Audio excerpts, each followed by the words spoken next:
Welcome to SportsBeat KC, the Kansas City Star sports podcast. I'm Blair Kirchhoff. We are talking Chiefs, and it's a short week for them with Thursday's home game against the Denver Broncos.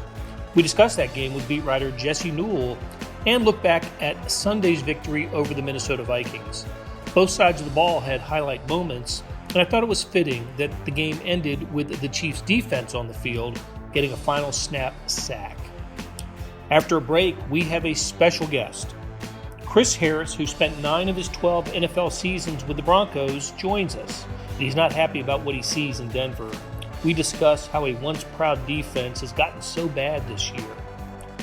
But it's not all gloom with Harris. We wrap up by talking about the changing football fortunes at his alma mater, Kansas. The Jayhawks are off to a great start for the second straight season, and Harris tells us what he is seeing in Lawrence. Okay, let's get started.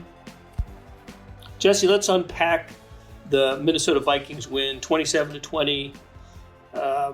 Chiefs win it. I want to talk about the significant developments in this game. First of all, I'd like to get your idea of what the significant developments were. I have my own thoughts about this. Can we agree that the defense, especially L'Jarius Sneed and Trent McDuffie on Justin Jefferson, is maybe about as impressive a defensive performance by position or a position group this year? Yeah, I mean, I would say that that's what we heard in the postgame for sure. You know, Andy Reid singled out L'Jarius Sneed.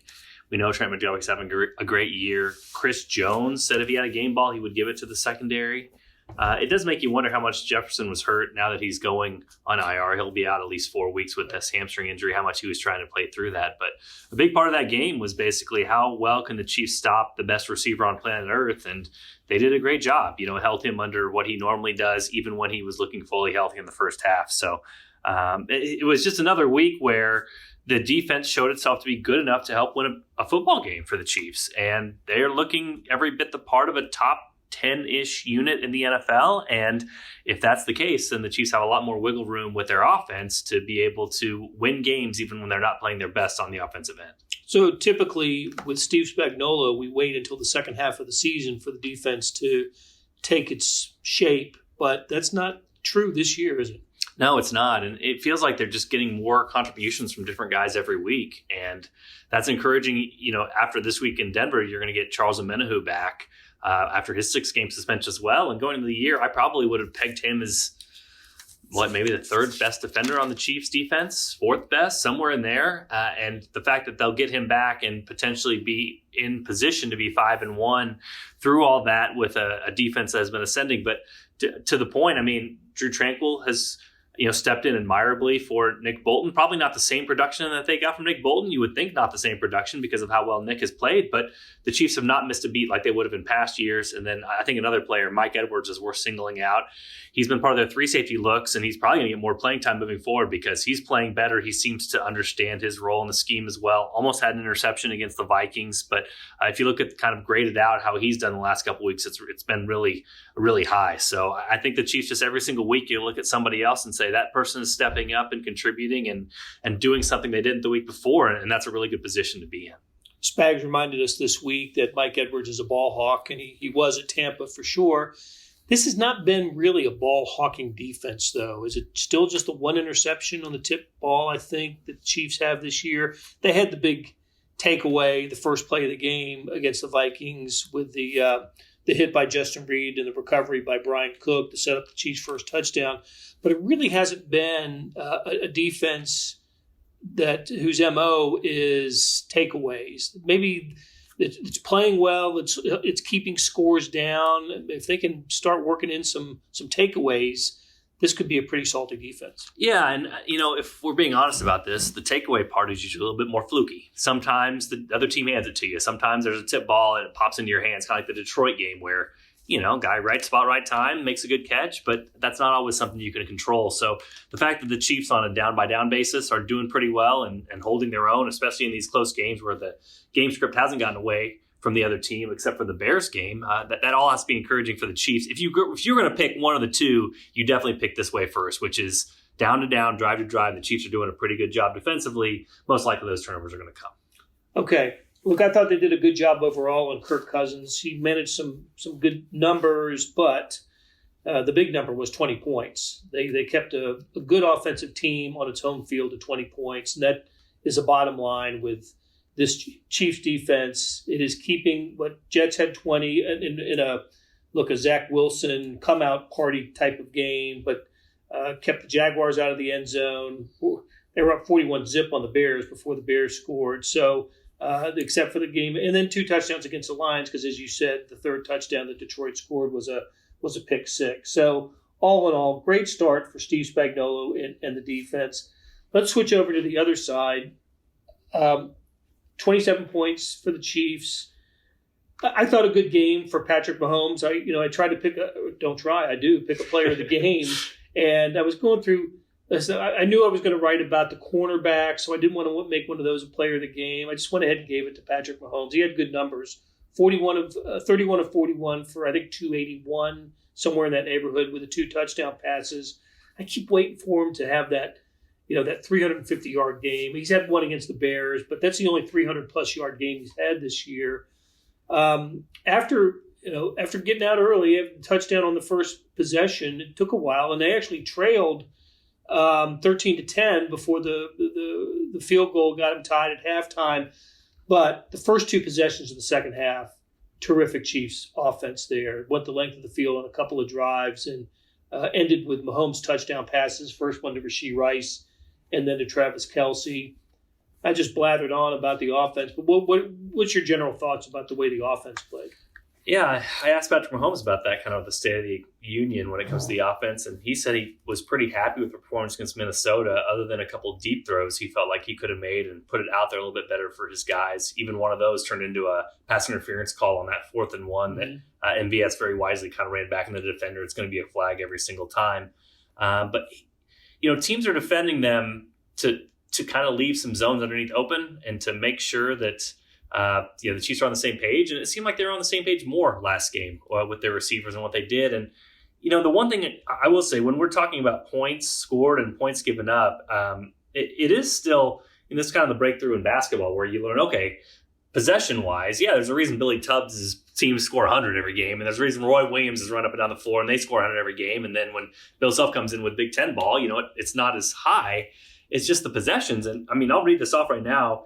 The Chiefs, before the 4th quarter, had 6 possessions of offense. And so it's harder to score 27 when, you only get the ball 2 times per quarter through the first 3 quarters. And those drives went touchdown, field goal, punt, field goal, touchdown, touchdown. So, again, the number there might not be indicating as well as the Chiefs played. And the big part for them is, and I talk about things being translatable over weeks, the Chiefs seem to have this magic potion formula, which is Mahomes, on third downs. The big downs, they win. They were 9 for 15 on third down against the Vikings. And so when we talk about them dinking and dunking down the field and keeping things efficient, so much of going into that is that when it comes to third down, you got to produce on that particular down and make sure the chains keep rolling. And the Chiefs, for another week, as they've shown that they can do above league average, well above league average with Patrick Mahomes, they were good on those downs. They kept drives going. And like I said, through those first 3 quarters, really efficient. Now, game flow changes in the 4th quarter. And obviously when you're up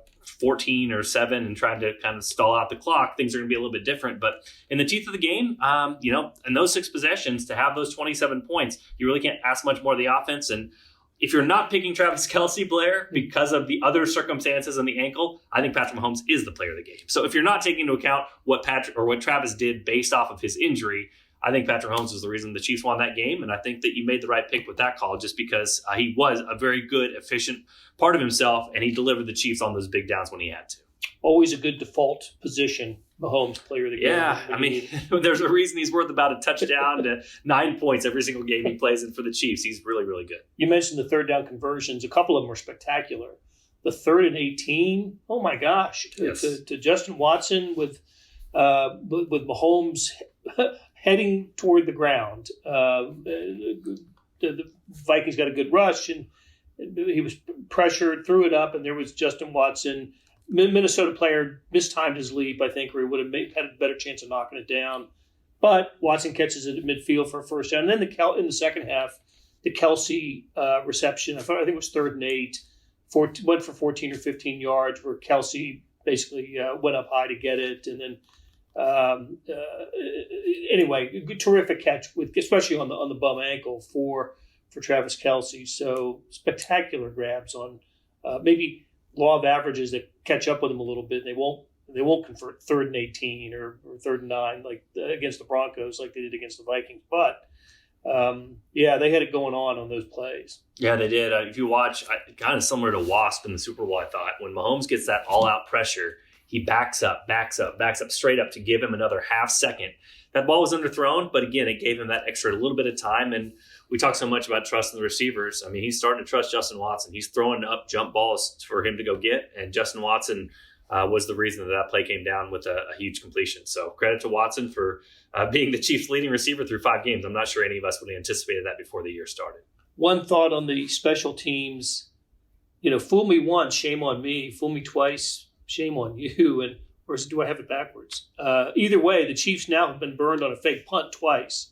Minnesota converted a 4th and 2 at midfield with a fake punt. It's the second time this year. Both so happened against NFC North teams. So look out for when they play the Packers later this year. Maybe I don't know if the Bears didn't try one. But anyway, this one was different, though, because instead of having punt return team on, they had first team defense on. So this isn't supposed to happen against a defense. A little bit disconcerting, though, for teams to be able to run fake punts on the Chiefs. Yeah, I think Dave Tope said it well this week in our conversation with him, especially in his corner. He just basically said it just can't happen. Whether it's a good play. I know Andy Reid, what was the word he used? He called it, I'm going to forget the adjective, but he said a slick play or a play. He called it a slick play. It was something like that. But he was pretty impressed by kind of the actual play call that the Vikings ran. They were ready for the Chiefs on that. But yeah, I mean, at some point it's just got to be stopped. And I think Dave Tope mentioned this in his interview, which is like, if you don't stop these, teams will continue to run them. And so that's sort of the place that the Chiefs are at right now, which is they need to stop one of these. They need to make sure that other teams don't think that, have free will to put their punt team out there and figure out some creative way to stop, to get the first down against the Chiefs defense. So, I think this one was a little bit fluky. I think this one was saved in the actual playbook for the Chiefs. And sometimes the Chiefs get that where you save it for the Super Bowl champs, and they were able to get them this time. But again, it's a bottom line business. And I think Dave Tope took responsibility for it and basically said what needed to be said, which is the Chiefs need to stop these or they're going to continue to see them. And just to set the record straight, fool me once, shame on you. Fool me twice, shame on me. So that actually makes more sense. Okay, Denver Broncos come to DEHA Field at Arrowhead Stadium on Thursday night. Second Thursday night game of the year. First one was the season opener. So that was, you didn't get the effects of a short week the way the Chiefs and the Broncos have it. Let's just talk about the Thursday night game. It's a consolidated week. Everything is smashed together after playing Sunday. Chiefs would prefer to have played at home on Sunday, but it's great that they're not traveling for Thursday, right? They would have to have left on Wednesday. Anyway, it's tough. I'm not sure that there's an advantage to be had in a short week for either team, whether you played at home or on the road, whatever. But the Chiefs are a 10.5-point favorite in this game, and for good reason. Yeah, that's the bottom line of this, is that the Chiefs should be heavily favored. Travis Kelsey was out there practicing on Tuesday. Looks pretty decent on his ankle. If the Chiefs are full strength, they should be comfortable favorites in this one. And we can talk about the streak that's gone on of so many wins in a row against the Broncos. Our colleague Vahe Gregorian is trying to get Chiefs to talk about it. Yeah, absolutely. And it's tough not to. I mean, we were kind of trying to figure this out on the way to Minnesota, but like the last time that the Broncos beat the Chiefs was sometime around when the Royals won the World Series, which that year almost feels like a lifetime ago, because thinking about what's happened since then. So some psychological things there. And obviously the Chiefs coming off a grinded out victory against the Vikings, where so many guys literally grinded through injuries like Travis Kelsey, Drew Tranquill, Mike Dana to make plays late. So and probably not ideal timing for a short week, but the bottom line is the Chiefs are better than the Broncos. And the Broncos offense is actually better this year with Sean Payton, and Russell Wilson has done some good things in there. It's just their defense has been so horrific that And one of the things I don't think any of us saw coming, just because last year was the opposite. The Broncos defense was good and the offense was just so bad that they couldn't hang in games. So this is a game where the offense for the Chiefs, if things go as you look on paper, the Chiefs should have success running the ball. The Chiefs should have success throwing the ball. This should be one of those games that the Chiefs need to avoid self-inflicted mistakes, because if they play their game in this one, they should score 30-plus points, and they should have a pretty easy victory. But we'll see how it plays out. That's why, you don't play these ones on paper. And it is one of those where I think guys are going to have to grind through some things to be out there and be available for their team. Knowing the Chiefs, though, that's kind of their MO at this point, and that's what you would expect them to do come Thursday. Broncos rushing defense has just been horrible. Horrific, yeah. Breece Hall went for 172 last week, and of course, Chiefs saw him the previous week. Jets are a little bit of a common denominator between Chiefs and Broncos. Yeah. So look, if you look at the game, Chiefs offense, Chiefs defense, Broncos offense, Broncos defense. I think you're right. I think Broncos offense is better than it was last year. I think the Chiefs defense is a lot better than it was last year. I think the Chiefs offense to this point, not as good as it was last year, but the Broncos defense has fallen off a cliff. I mean, it is last in almost everything. It's really hard to explain what's happened and how bad it is in Denver right now. 70 against the Dolphins. Look, that's the best offense in the NFL. You can have a crazy type of day, but it was, everybody has had a good offensive game against the Denver Broncos, against this defense. And I suspect, I asked earlier when's Mahomes going to have his next 300-yard passing day. It might not be against the Broncos because they might rush for 250 yards. It might be an Isaiah Pacheco day type of game. So this Broncos defense is really, really bad. A couple things to circle around to. Well, a few. Number one of the huge storylines of the year is, can Sean Payton fix Russell Wilson? The answer so far has been yes, and the Broncos are 1-4. That's lets you know how bad the defense has been. I pulled it up right here. Points for. So hey, I'll give you a little quiz right here in the middle of the podcast, Blair. Chiefs have 128 points in their 5 games. Do you want to guess how many points the Broncos have in their 5 games? 80. 121. Oh. Okay. Good on that. The Chiefs have allowed 80 points this year. How many points have the Broncos allowed? I'd say 180 because of the Dolphins game. 181. 81. So if we're trying to really crystallize what the difference between the two teams right now is, I know the schedules are different, but that's a pretty cut and dry thing. One other thing to watch here, and this is early in the week, so you can't predict these things. This is one of the things you really can't predict, but weather in Kansas City is going to be something to keep track of. Potentially thunderstorms in the area on Thursday night. So we'll try to, knock on wood, avoid any delays with the lightning, because that turns into kind of a disaster for both the TV ratings and for people in the stadium trying to watch their favorite team. But if this is a downpour or rain, or there are some elements to play with, we'll see how these two teams respond to that. Very good. Jesse, great conversation. Really enjoyed it. We're going to take a break, and when we come back, we're going to hear from former Denver Bronco cornerback and Kansas Jayhawk defensive back, Chris Harris. Do you remember Chris Harris? He played at KU? Oh, yes, of course. Great quote, great guy, and should be a good conversation with him, because he does not hold back with whatever opinions he has. And spoiler alert, he does not. He is not happy with the Broncos. He was starting cornerback on the Broncos Super Bowl team. He's a 4-time Pro Bowler. He's an All-Pro. He was a terrific player, great player, undrafted, by the way, out of KU, and was a starter by the end of his rookie year, and just ended up with a terrific NFL career. So here is Chris Harris talking about the Broncos and a little bit of KU Jayhawks. Joined by Chris Harris Jr. So glad to have him on the program with us, and 12-year NFL veteran. 9 of those years with the Denver Broncos, who the Kansas City Chiefs meet on Thursday Night Football. Chris, you were such a superb NFL player, Pro Bowl, All-Pro, Super Bowl ring. You did it all for the Broncos. Might be a little tough to watch this version of the Broncos these days. What are you seeing with these guys? Yeah. Man, right now, I'll start on the defensive side of the ball. It's my specialty. We're at a record pace of missed tackles, record pace of yardage per game, yardage this season, haven't been able to stop anybody, right? And I seen the Chiefs. They haven't put up the numbers like they have in the past, but this could be a game for them to get going, because we haven't really, everybody that's played against us have set record days and had career days, So defensively, I haven't seen a defense fall off the cliff like this, right? How do you go from top 5 to being one of the worst defenses statistically in history?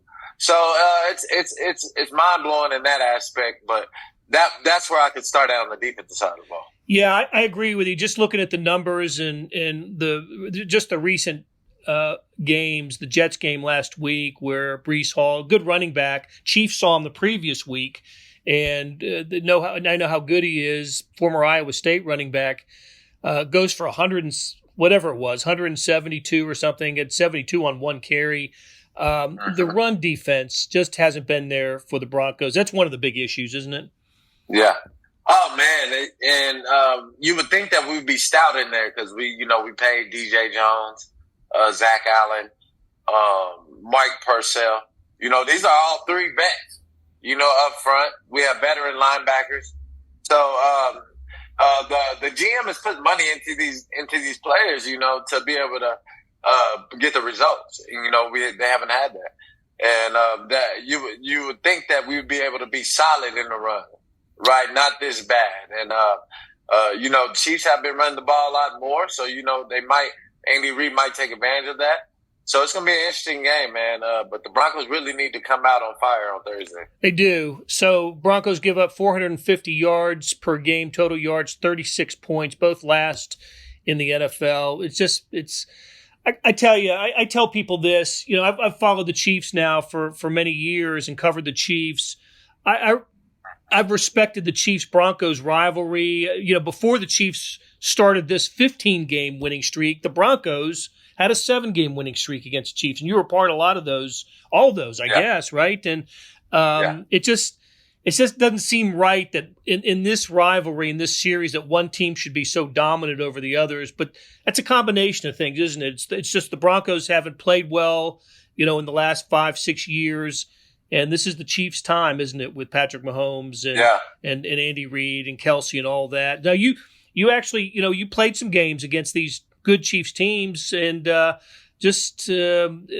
Mahomes didn't have always great days against you all, but he got, ended up getting the win. What is it that you like and find admire about the Patrick Mahomes Chiefs offense? Yeah.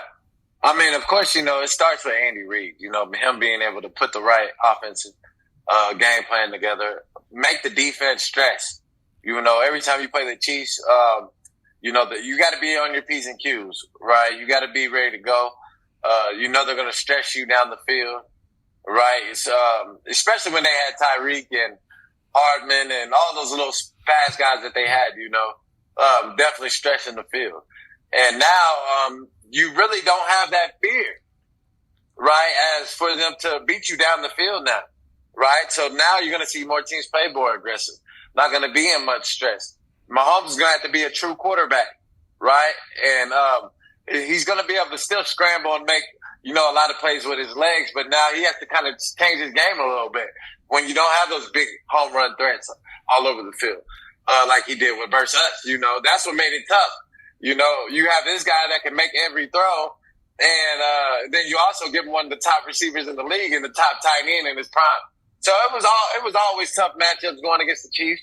It's sad that it's a streak now. It's not a rivalry because we always had great games, great battles in my era during the 2011s, probably to 2019. I'm trying to think when the streak started. Probably 2015, probably after our Super Bowl year. That's probably when it started because I don't remember us beating them since. So it's been a long time. So these guys should be desperate and ready to put on a show on Thursday. It's funny how you're right. The streak started in 2015. The Broncos came to Arrowhead that year and won the game when Jamal Charles lost a fumble at the end. Yeah. It was a night game, and the Broncos returned it for the game-winning touchdown. The Chiefs went to Denver and beat the Broncos in a game where Peyton Manning started. He set an NFL record for completions, but ended up throwing 4 interceptions and got benched for Brock Osweiler. But the Broncos went on to win the Super Bowl that year. So crazy how this rivalry has gone, the series has gone. But that was that defense, you guys' defense in 2015 was just phenomenal. That's what won the Super Bowl, right? That was beating Cam Newton in the Panthers in the Super Bowl. You all had that's what must make it difficult for someone like you to watch, see what's going on defensively for the Broncos now. Yeah. Oh, yeah. And, I pride myself in tackling. I feel like I was probably the best tackler. Yep. Open field, being able to tackle in space and all that, And these guys just are not doing that, And that's just like the one, everybody has their pet peeve, when they're watching it. That's just one thing that ticks me off, missed tackles, right? And we're setting a record pace, and that's something that you do. It is an art to it, right? Especially in the NFL, when you have these guys that are so shifty, that can stop on a dime. You have to learn how to make proper tackles and be a sound tackler in the league. And it just seems like that's something that we just skipped over in the off season. And we did practice, and it's showing up every week. Okay, so it's Chiefs and Broncos on Thursday Night Football, 7:15 kick.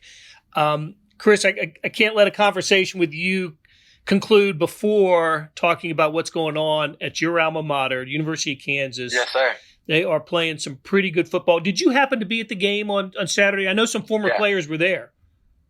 No, I wasn't able to make it. My girls, man, we got 5 soccer games every weekend. But I'm going to be down there at the end of October versus OU. I'm from Oklahoma, so OU was that was my team growing up. So growing up, I'm an OU fan. So I gotta go watch both my teams play, and I think it's gonna be a good game. What do you think of these Jayhawks? The way that Lance Leipold has it turned around, and it's great to see, isn't it? Man, Lance Leipold, man, he's been great. Talk about like a great fit into perfect college university that fits him. Him and his wife, she's involved. She's the mother, of the team. Just seeing how great he is with the school boards, the chancellors, the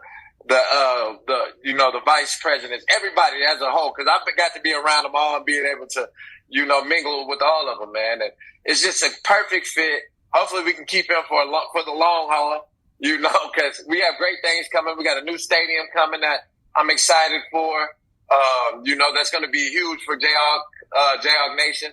We're about to, a lot of teams in the Big 12 are leaving OU in Texas, so we got a great chance to be able to be one of those top teams in the Big 12, so I'm liking where we're at. I'm liking the momentum that we have.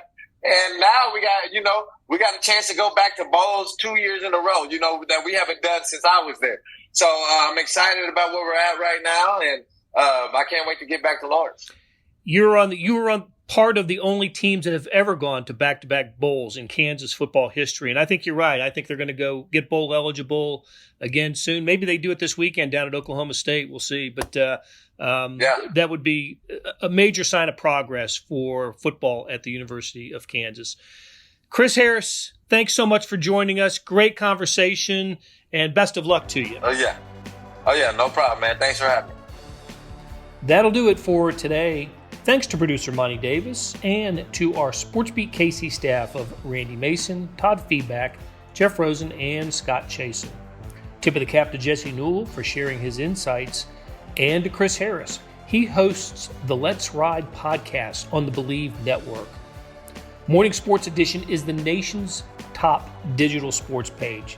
Complete coverage of the Chiefs and the NFL, the baseball playoffs, college sports, and so much more. Check it out at liveedition.kansascity.com. Thanks for listening, and we'll be back soon with another SportsBeat KC, where we talk sports in and around Kansas City.